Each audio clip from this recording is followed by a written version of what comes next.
Good afternoon. Beijing has warned that American tariffs go against the whole world after Donald Trump said he was raising levies on China to 125%. Trump yesterday announced a pause on most of his reciprocal tariffs, which reflected in rallying stocks in Asian and European markets opening this morning. All nations except China now face a 10% baseline tariff on exports to the US in 90 days, leaving time for negotiations. The result was a boon for global investors who saw shares surge this morning as Asian and European futures rose sharply. European Commission President Ursula von der Leyen this morning said she welcomed Trump's decision to pause the planned tariff increases as an important step towards stabilizing the global economy.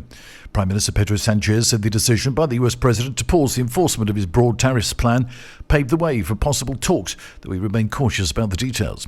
The measure, pending the exact nuances of its implementation, seems to open the door to negotiation and thus to an agreement between countries, he said in a speech during an official visit in Vietnam.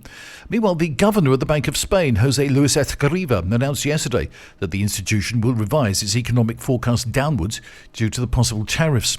In the case of the Spanish economy, our last forecast was 2.7%, which is high growth. What is logical is that we will lower it, but what I can't say right now is by how much, Escrivá said. Speaking on TV, however, he stressed that any revision of the forecast will be subject to some very large elementary uncertainty.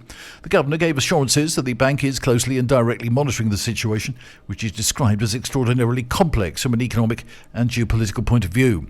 Escrivá said he would not speak of recession, but countermeasures being rolled out to counteract Trump's manoeuvres will have the effect of raising prices. An Irish cyclist has died on Mallorca. The 59-year-old is said to have come off his bike after collapsing on a road in the north of the island. The alarm was raised just after 4 p.m. on Tuesday. Paramedics tried to revive him after reaching the scene, but there was nothing they could do.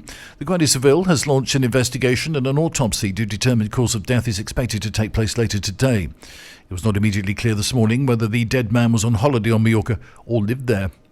And last night, Malaga's Levante Maritime Pier bore witness to the baptism of TUI Cruises' newest vessel, the Mein Schiff Relax. The Spa and Sport manager of the cruise line served as godmother, officially launching the ship with the traditional smashing of a champagne bottle against its hull. The ceremony was attended by two sibling ships, the Mein Schiff 5 and the Mein Schiff 7. Pop legend Robbie Williams performed a spectacular one-off concert to commemorate the affair. Guests aboard the three ships enjoyed front-row show privileges, as well as some 2,000 people on the pier for the sellout show. That's the latest from TRE. I'm Bob James.